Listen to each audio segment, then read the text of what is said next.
ጤና ይስጥልን የተከበራችሁ ተመልካቾቻችን ከሸካ ቴሌቪዥን የሰዓቱን ዜና ይዘን ቀርበናል። ከዜናዎቹ ጋር ሚልኪያስ መስፍን ነኝ። ከትናንት ዛሬ ህዝባዊ ተቀባይነት ያገኘ የመጣውን የሸካ ህዝቦች ልማት ማህበር በጽኑ መሰረት ላይ ለመገንባት የሚጠበቅባቸውን ሁሉ እንደሚያደርጉ በሸካ ዞን የከተማና የወረዳ መዋቅር አመራሮች ተናገሩ። ማህበሩ ከሌሎች አቻ ማህበራት ተርታ እንዲሰለፍ በኢንቨስትመንት በኮንስትራክሽን እና ካሽ በሚያስገኙ የሥራ መስኮች ላይ እንዲሰማራ አስፈላጊውን ድጋፍ እንደሚያደርጉ የቦርድ አባላትና የየመዋቅሩ አስተዳዳሪዎች አመላክተዋል። አስማማው ኃይሉ ከተመሰረተ ከ3 አስርት ዓመታት በላይ ያስቆጠረው የሸካ ህዝቦች ልማት ማህበር ከተቋቋመበት ዓላማ አንጻር እድገት ያለማሳየቱም ሆነ ማህበሩ ኃላፊነቱን የተወጣ አይደለም በሚል ተደጋጋሚ ትችትና ወቀሳ ሲቀርብበት እንደነበር ይታወሳል። ማህበሩ አምና ባካሄደው 7ኛ መደበኛ ጉባኤው ላይ የቦርድ አመራሮችን ቀይሮ ወደ ስራ መግባቱን ተከትሎ ወጣት አመራሮችና ባለሙያዎች በመቀላቀላቸው ተስፋ ሰጪ እንቅስቃሴ እየተደረገ እንደሚገኝ በየመዋቅሮቹ በተደረጉ ውይይቶች ላይ ተመላክቷል። የአመራር ሪፎርም ከተደረገ በኋላ ያለው እንቅስቃሴ ያለው መነቃቃት ቀላል አይደለምና ይሄም እንደ አመራር ደግፈን ይሄው ማህበር በሁለት እግሩ እንዲቆም ሁላችን የራሳችን አስተዋጽኦ ማበርከት ያስፈልጋል የሚል ነገር ነው ያለውና ልማት ማህበሩን ለማጠናከር አዳዲስ የቦርድ አመራሮችን ከወጣቶች ጀምሮ ቀደም ሲል ሲታማ ከነበረው አደረጃጀት አንፃር ለማስተካከል እየተካሄዱ ያሉ ነገሮች አሁን ተስፋ ሰጪ የሆኑ ነገሮች እየታዩ ነው የሚለው ነገር እኛም እንድንይዝ ያደረገ ነውና ማህበሩ ከተቋቋመበት ዓላማ አንፃር የሚጠበቅበትን ለመወጣት በአባላትና በኢኮኖሚ አቅም መደረጀት እንዳለበት የሚታመን መሆኑን ተከትሎ ማህበሩ በታሪኩ ለመጀመሪያ ጊዜ በተመሳሳይ አጀንዳ የዞኑን ህዝብ ከሚወክሉ የሁሉም መዋቅር አመራሮች ጋር መክሯል። አሁን የተጀመረው የአስተሳሰብ ልዩነትን ወደ አንድነት መፍጠር ላይ የተጀመረው ነገር በጣም ቢጠናከር አሁን የተሰሩ ስራዎች በጥቂቱ የተጠቀሱ ነገሮች በቢሊዮን ደረጃ ብርን መሰብሰብ ይቻላል። በብዙ ነገር መሻገር የምንችልበት ሂደት ይኖራል ብዬ አምናለሁ። የሸካ ህዝቦች ልማት ማህበር ስራ አስኪያጅ አቶ ሽፈራው ዳሪቶ ያቀረቡትን መነሻ የአፈጻጸም ሪፖርትና እቅድ መሰረት ባደረገ የውይይቱ ተሳታፊዎች የተለያዩ ምክረ ሀሳቦችን ሰንዝረዋል። የተማሩ ክፍሎችን አጠቃላይ ህብረተሰቡን አንቀሳቅሰን ልማት ማህበሩን ብናጠናክር ቢያንስ የተሻለ ነገር ማየት እንችላለን። ከዚህ ቀደም ማህበሩ የግለሰቦች መጠቀሚያ ነበር የሚለው መረጃ ህብረተሰቡና ልማት ማህበሩን የነጣጠለ መሆኑን ተከትሎ መረጃውን አጣርቶ ለአባላቱና ለህዝቡ ይፋ ማድረግን ጨምሮ የገቢ ማመንጫ የሚሆኑ የስራ መስኮች ለአብነት በኢንቨስትመንት፣ ንግድ፣ ኮንስትራክሽን ፍቃድ ባለቤት መሆን የሚሉት ጎልተው የወጡ ሀሳቦች ናቸው። መሬት ልማት ማህበር ቢኖረው ቅድም ተብሏል፣ ብዙም ለትርፍ የቆመ አይደለም። በእርግጥ ካተረፈም ወደ ልማት የሚያውል ነው። የስራ ዕድል ፈጠራዎችን የሚያመቻች ነው። አካባቢን የሚያስተዋውቅ ነው። ሶስቱ አካባቢ ላይም አሁንም ቢሆን ወደ ተግባር ከመግባት ጋር ተያይዞ አትሊስት አሁን ባለው እኛም የምንጠበቅብንን ሌላ መዋቅርም የምንጠበቅበትን ዝግጅት በማድረግ ለለሙ የሚችሉት መሬቶችን በማስጠናት ለልማት ማህበሩ መስጠቱ የጋራችን ኃላፊነት ነው። ቀደም ሲል በዞኑ አስተዳደር ተገዝቶ ለማህበሩ የተሰጡትን ማሽኖች መተካት እንዲቻል አሰራርን አዘምኖ መምራት የሚሉት ምክር ሀሳቦች ቀርበዋል። አንድ ዶዘር ብቻ ለ20 ዓመት ለ30 ዓመት መቆየት አይችልም። ማሽን መተካት መቻል አለበት። በቅርቡ ማህበሩን የተቀላቀሉ ወጣት አመራሮችና ባለሙያዎች ቀላል የሚመስሉ ነገር ግን ትላልቅ ህዝባዊ ፋይዳ ያላቸውን ስራ እየሰሩ መሆኑን ያደነቁት ተወያዮቹ በእሁድ ገበያ የተጀመረው አድጎ የልማት ማህበሩ የንግድ ማዕከል እንዲቋቋም ጠይቀዋል። ባለው ደግሞ ጥሩ ነገር በየወሰድኩት ገበያ ከማረጋጋት አንፃር የተወሰደበት እርምጃ እጅግ በጣም የሚያስብል ሁሉም ሊደግፍ የሚገባ አንድ የመንግስት የትኩረት አቅጣጫ፣ ሁለተኛ እያንዳንዱ ቦታ ላይ ማነቆ ሆኖ ሲያስቸግሩ የነበሩ ገበያ ወይንም የሰንበት ገበያ ሲቋቋም ምንን ይዞ መጣው? የወጣት ስራ ዕድልን ነው ይዞ መጣው። የልማት ማህበሩ ተቋርጦ የነበረውን የነዳጅ ሽያጭ የህትመትና ፎቶ ኮፒ ማዕከል ገንብቶ ስራ ማስጀመሩን ተከትሎ ለአዳዲስ ወጣቶችና በጎ አድራጊዎች ተጨማሪ የስራ ዕድል እንደፈጠረም ነው የድርጅቱ ምክትል ስራ አስኪያጅና የህዝብ ግንኙነት እንዲሁም የህብረተሰብ ተሳትፎ አስተባባሪ ወገነ ረጋሳ የተናገሩት። ሲፈጠር በዛው የወደ ስራ ሲፈጠር በዛው ልክ ደግሞ የስራ ዕድል ለወጣቱ እንደሚፈጠር እሙን ነው። ለምሳሌ ካስቀመጡ ቅድም የተናገርነው ሳንዴ ማርኬት ላይ ያው ለዚህ ስራ ለማከናወን የተቀጠሩ ሰዎች አለ ብለናል። ሁለተኛ አይሲቲ ሴንተር ተከፍቷል በቅርቡ 2 ሳምንት አልሞላውም። በዚህ አይሲቲ ሴንተር ውስጥ እንግዲህ ሰው ይቀጠራል። በዛን ጊዜ ምን ሆነ የሰው ኃይል ተፈጥሯል ማለት ነው። ያስቀመጥኩ የናፍጣና የቤንዚን ሽያጭ ቆሞ ነበር። እንግዲህ ልማት ማህበሩ እንግዲህ በደንብ አይታችሁ ከሆነ ከየትኛውም ድሮ ከነበረበት ትሬንድ ከሚባለው ወጥቶ ምንም አይነት ቢያዝድ ያልሆነ ሽያጭ በማካሄድ ለማህበረሰቡ በናፍጣና በቤንዚን ከቴፒ ያመጣ እዚህ ሽያጭ እያካሄደ ያለበት ሁኔታ ነው ያለው።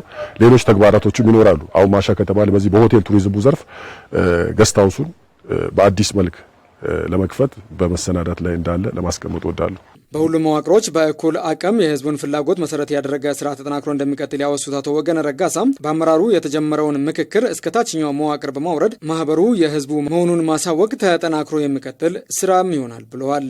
ነገር ግን ልማት ማህበሩ ከዚህም በፊት በመጣበት ትሬንድ ትምህርት በመውሰድ ትልቅ ስራዎችን ለመስራት አስቧል። ትልቅ ፕሮጀክቶች ለምሳሌ በኮንስትራክሽኑ ዘርፍ ላይሰንስ ወስዶ በኮንስትራክሽኑ ዘርፍ ተሰማርቶ ፍቃድ በማውጣት ግንባታዎች ላይ የተጫረተ ስራዎችን የመስራት የመንገድ ስራ ሊሆን ይችላል፣ የተለያዩ ኮንስትራክሽን ስራዎችን የመስራት።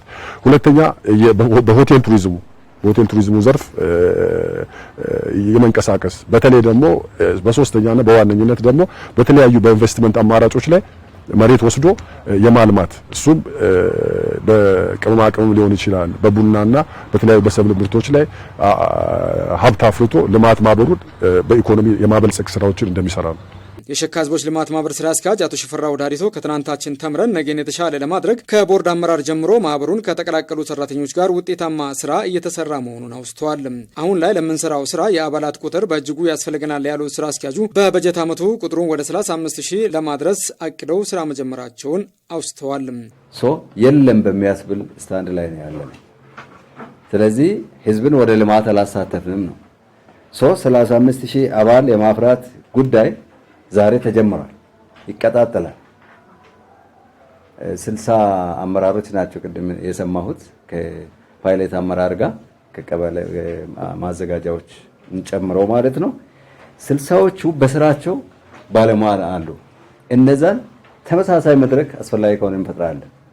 በሁሉም መዋቅሮች በተደረጉ ውይይቶች ላይ የተሰጡ ጠቃሚ ምክር ሀሳቦች በመውሰድ የእቅድ አካል አድርገን እንሰራለን ያሉት ስራ አስኪያጁ አሁን ላይ በሁሉም አቅጣጫ የተጀመረውን በጎ ስራ ለማስቀጠል የህዝቡ እውቀት፣ ገንዘብና ድጋፍ በእጅጉ የሚያስፈልግ መሆኑን ተከትሎ ይኸው ተጠናክሮ እንዲቀጥል ጥሪ አስተላልፈዋል።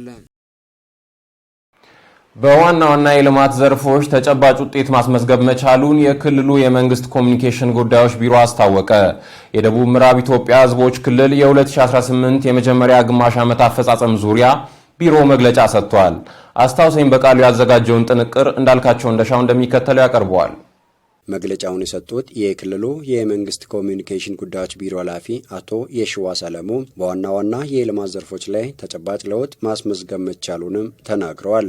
አስቀድሞ የህዝብን የልማት ጥያቄና ፍላጎት መመለስ እንዲቻል አመራሩ ለወቅቱ በሚመጥን ቁመና መገኘት እንዳለበት የሚጠበቅ በመሆኑ መልሶ የማደራጀትና የማስተካከል ስራዎች መሰራታቸውንም ጠቁመዋል። ይህም ተግባር አመራሩ የተሻለ የመፈጸምና የማስፈጸም ቁመና እንዲኖረው ቀጣይነትም ባለው መልኩ የማከናወን ስለመሆኑ ነው የገለጹት። በኢኮኖሚ ዘርፎች በተለይ በግብርናው ዘርፍ ክልሉ ያለውን ተጨባጭ የመልማት አቅም መሰረት ባደረገ መልኩ እየተሰራ መሆኑንም የጠቆሙት ኃላፊው በተለይ በግብርና አዝርት ሰብሎች 20.3 ሚሊዮን ኩንታል ሰብል በምርት ወቅት ተሰብስበዋልም ብለዋል። በልማት ትሩፋት ስራ የዶሮ እርባታና የወተት ምርት አቅርቦት በየወቅቱ እያደገና እየሰፋ መጥቷል። ይህንንም ስታንዳርዳይዝድ የማድረግ ስራ ይሰራልም ብለዋል። በሌላ በኩል 13183 ቶን የታጠበና ያልታጠበ ቡና ለማዕከላዊ ገበያ መላኩንና ይህም የእቅዱን 71 በመቶ መሆኑንም በመግለጫቸው አስታውቀዋል። በስራ ዕድል ፈጠራ ዘርፍ በክልሉ እስካሁን ባለው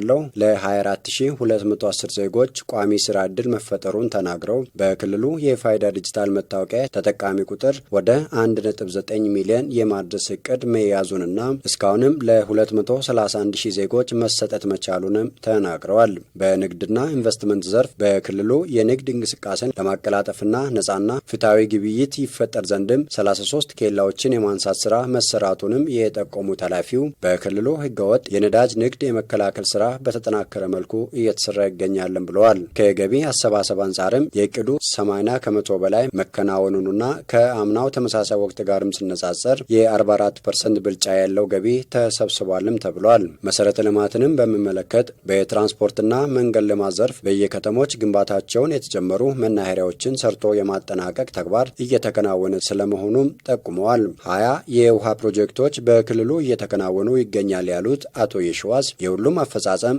75 በመቶ መድረሱንም ጭምር አብራርተዋል። በእነዚህና መሰል የልማት ተግባራት ላይ የህብረተሰቡ ተሳትፎ እያደገ መምጣቱንና በተለያዩ መንገዶች ከ220 ሚሊዮን ብር በላይ ከህብረተሰቡ ተሳትፎ ማሳካት ተችሏልም ብለዋል። የአርሶ አደሩን የምግብ ዋስትናን ሊያረጋግጡ የሚያስችሉ የግብርና ቴክኖሎጂዎችን የማስፋት ስራ እየተሰራ መሆኑንና በክልሉ የመስኖ ሽፋን እንዲጨምር በተሰራው ስራ ውጤት ተመዝግቧልም ነው ያሉት። ከዚህ ቀደም ክልሉ ከወርቅና ማዕድን እምብዛም ተጠቃሚ እንዳልነበርና አሁን ላይ በአፈጻጸም ወቅት 255.28 ኪሎ ግራም ወርቅ ለብሔራዊ ባንክ መላክ ተችሏልም ተብሏል። በክልሉ 5.5 ኪሎ ሜትር የኮሪደር ልማት መሰራት መቻሉንም ተናግረው ይህም ከተያዘው 2.5 ኪሎ ሜትር እቅድ አንጻር አበረታች ተግባር መሆኑንም አመላክተዋል። ማህበራዊ ዘርፍ በክልሉ 61 ሞዴል ቅድመ አንደኛ ደረጃ ትምህርት ቤቶች እየተገነቡ መሆኑንና ከነዚህም 26ቱ ተጠናቀው አገልግሎት እየሰጡ መሆኑንም ተናግረዋል። የተማሪዎች ምገባን በተመለከተም ክልሉ የተሻለ አፈጻጸም ላይ መሆኑን ለማወቅ የተቻለ ሲሆን በአሁኑ ሰዓትም 806,720 ተማሪዎች በትምህርት ገበታ ላይ መሆናቸውንም ተመላክተዋል። በጤናው ዘርፍ በወባ የመያዝ ምጣኔ 29.5 በመቶ መቀነስ የተቻለ ሲሆን በወባ ምክንያት ተኝቶ የመታከም ምጣኔም በእጅጉ ቀንሷል። በማህበረሰብ አቀፍ ጤና አገልግሎት 325 ሚሊዮን ገደማ መሰብሰብ የተቻለ ሲሆን የህገወጥ መድኃኒት ቁጥጥርን በተመለከተም ሰፊ ተግባር እየተከናወነ መሆኑንም ተመላክተዋል። የፍትህ ተደራሽነትን ለማስፋት በርካታ ስራዎች በመሰራታቸው በአሁኑ ሰዓት ከምንም በላይ በክልሉ ተስፋ ሰጪ ሰላምና መረጋጋት መስፈኑ አንደኛ ውጤት መሆኑንም ተናግረዋል። ኃላፊው የመሶብ አንድ ማዕከል አገልግሎት ሚዛን ከተማ ላይ ስራ በመጀመሩ እስካሁን በ35 ዘርፎች ከ9,000 በላይ አገልግሎቶችም ሰጥቷል። በአጠቃላይ በመጀመሪያዎቹ 6 ወራት የተከናወኑ ተግባራት ይበልጥ በማጠናከር ለቀጣይ የአመራር ቁርጠኝነትን በማጠናከር የበልግ ስራ ላይ ወሳኝ ዝግጅት በማድረግና ውጤት ለማስመዝገብ የሚሰራ ስለመሆኑ እንዲሁም የከተማና የገጠር ኮሪደር ስራዎችን በሚፈለገው መንገድ የመፈጸም ግብ መያዙንም አቶ የሽዋስ ተናግረዋል። ለአደጋዎች ፈጣን ምላሽ መስጠት፣ የብሔራዊ መታወቂያ ተደራሽነትን እቅድ ከግብ ማድረስ፣ የጤና መድን ተጠቃሚን ማሳደግ፣ የገቢ አሰባሰብን ማቀላጠፍ እንዲሁም የተጀመሩ መሰረተ ልማቶችን መጨረስ ቀጣይ አቅጣጫዎች ስለመሆናቸው ኃላፊው በመግለጫቸው አስታውቀዋል። በመጨረሻም የቤንች ብሔር ዘመን መለወጫ በዓል የሆነው ቢስት ባር ባህላዊና ታሪካዊ ይዘቱን ሳይለቅ ለቀጣይ ትውልድ እንዲሸጋገር ትኩረት ሰጥቶ መስራት እንደሚያስፈልግ ተገለጸ። ሶስተኛው ዙር የቤንች ብሔር ዘመን መለወጫና የምስጋና በዓል ቢስት ባር በሚዛን አማን ከተማ በድምቀት ተከብሯል። ጌትነት ገረሙ ያዘጋጀውን ጥንቅር ልጅ አለማሞ እንደሚከተለው ያቀርበዋል። በበዓሉ የታደሙት የኢፌዴሪ ፌዴሬሽን ምክር ቤት ዋና አፈ ጉባኤ የተከበሩ አቶ አገኘሁ ተሻገር ቢስት ባር ቤንቾች በአብሮነት ያመረቱትን ከተለያዩ ብሔረሰቦች ጋር በጋራ በመቅመስ የሚያከብሩት ይቅርታና አንድነት የሚጎለብትበት በዓል ነው ብለዋል። እንደሚታወቀው የጥንት አባቶች የስልጣኔ ማሳያ የሆነችው የቤንች ብሔር ዘመን መለወጫ ቢስት ባር አዲስ እህል ሲደርስ ቤንቾች ከአካባቢ ማህበረሰቡ ጋር ተከፋፍሎ በመቃመስ ከአሮጌ ወደ አዲስ ዓመት የሚሸጋገሩበትና አዲስ ተስፋን የሚላበሱበት ውብ ባህላዊ እሴት እንደሆነ ጥናቶችና ልምዶች ያሳያሉ። በዓሉ ከጨፍጋጋው ክረምት ወደ ጸደይ ብርሃናማ መሸጋገሩን ቤተሰቡን፣ ልጆቹን፣ እርሻቸውን፣ ከብቶቹን፣ ቀየውን በሰላም በመቆየቱ ለፈጣሪ ምስጋና በጋራ የሚያቀርቡበትና የበኩር እህል የሚቃመሱበት ስርዓት ነው። በዓሉ ከተፈጥሮ ጋር ከፍተኛ ቁርኝት ያለው በመሆኑ በዚህም የሰላምና የአብሮነት እሴትን በሀገራችን ሁሉም አካባቢ ለመገንባትና ብሎም እሴቱ ተጠብቆ ከትውልድ ትውልድ እንዲሸጋገር ምሁራኑና አመራሩ ትኩረት ሰጥቶ ሊሰራ ይገባል። የቢስት ባር ከባህላዊ እሴትነቱ ባሻገር ህብረ ብሔራዊ አንድነትን በማነጽ ለአስተማማኝ ዘላቂ ሰላም ግንባታ እንዲሁም የሀገረ መንግስት ግንባታ ውጥኖችን ዳር ለማድረስ አይተኬ ሚና እንዳለው ይታመናል።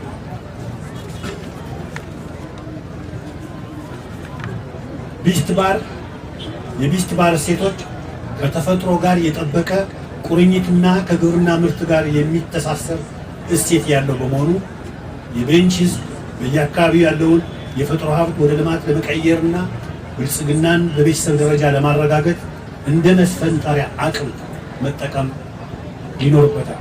የደቡብ ምዕራብ ኢትዮጵያ ህዝቦች ክልል መንግስት ርዕሰ መስተዳድር ዶክተር ኢንጂነር ነጋሽ ዋጌሾ ሀገራችን ኢትዮጵያ ጥንታዊ ስልጣኔ ባህል ያላቸው ህዝቦች መኖሪያ መሆኗን ገልጸው ይህ ባህልም ገዢው መንግስት የባህል ልማት ላይ የሰጠውን ትኩረት ማሳያ መሆኑን አንስተዋል። የቤንች ብሔር አዲሱ ዓመት የደስታና የጥጋብ የሆነ ከብሔረሰቡ አባቶች ተወራርሶ የመጣና በአንድነት የሚከበር ህዝባዊ በዓል ነው ብለዋል ርዕሰ መስተዳድሩ። የቤንች ብሔረሰብም የክረምት ወራት አልፎ ዝናብና ደመና ከሰማይ ተገፎ የጸደይ አዝመራ ጎምርቶ ምርት በሚሰበሰብበት የታህሳስ ወር መጨረሻዎቹና የጥር ወር መጀመሪያዎቹ ባሉት ጊዜያት አዲሱን ዓመት በተለያዩ ደማቅ ኩነቶች ከልጅ እስከ አዋቂ ያከብራሉ።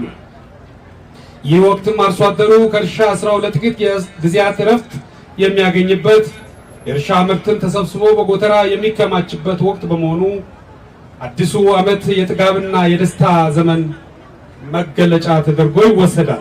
ይህ አይነቱ በዓል አንድነትንና እርስ በርስ ትስስር ለማጠናከር ፋይዳው ጉልህ በመሆኑ ታሪካዊ ይዘቱን ሳይለቅ ለትውልድ እንዲተላለፍ መስራት ያስፈልጋል ብለዋል።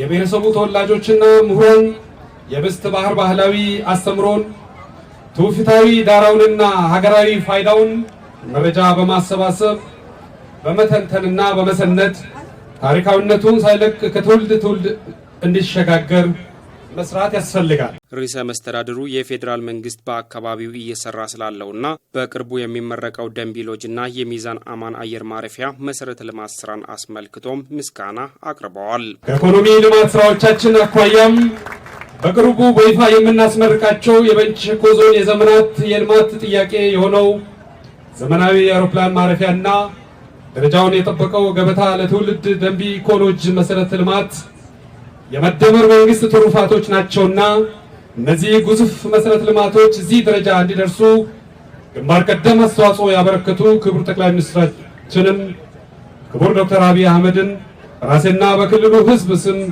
የከበረ ምስጋናዬን እንዳቀርብ እንዲፈቀድልኝ በአክብሮት ይጠይቃለሁ። የቤንች ሸኮ ዞን ዋና አስተዳዳሪ አቶ ሀብታሙ ካፍቲን በበኩላቸው ለ2018 የቤንች ብሔር ዘመን እንኳን አደረሳችሁ ብለው ቢስትባር የቤንችኛ ቃል ሲሆን ትርጉሙም የበኩር በዓል ማለት ሲሆን በምርት ዘመኑ ከተሰበሰበው በኩር በነገስታቱና በታላላቆች ተመርቆ የሚቀመስበት የክረምቱ ጭጋግ አልፎ ለፈጣሪ ምስጋና የሚቀርብበትና ለምድሪቱ ሰላምና ምርታማነት ምርቃት የሚደረግበት የብሔረሰቡ መልካም እሴት መገለጫ ነው ብለዋል። ይህን የማንነት አሻራ አኩሪ ቱባ የባህል እሴቶችን አብሮነትና አንድነቶችን ቀደም አባቶች የመደመር እሳቤን ቀድሞ እየተረዱና በደማቸው ውስጥ የኖረ ማንነታቸው ሆኖ ዛሬም ድረስ ዘልቋል።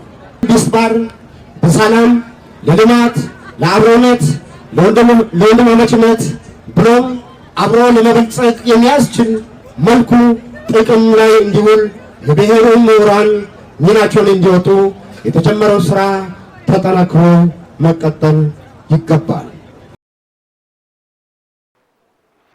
የተወደዳችሁ ተመልካቾቻችን በእኔ በኩል ያስኳቸው ዜናዎች እስካሁኖቹ ናቸው። አሁን ደግሞ የሸክኖ ዜናዎች የሚቀጥሉ ይሆናል። አብራችሁን ቆዩ።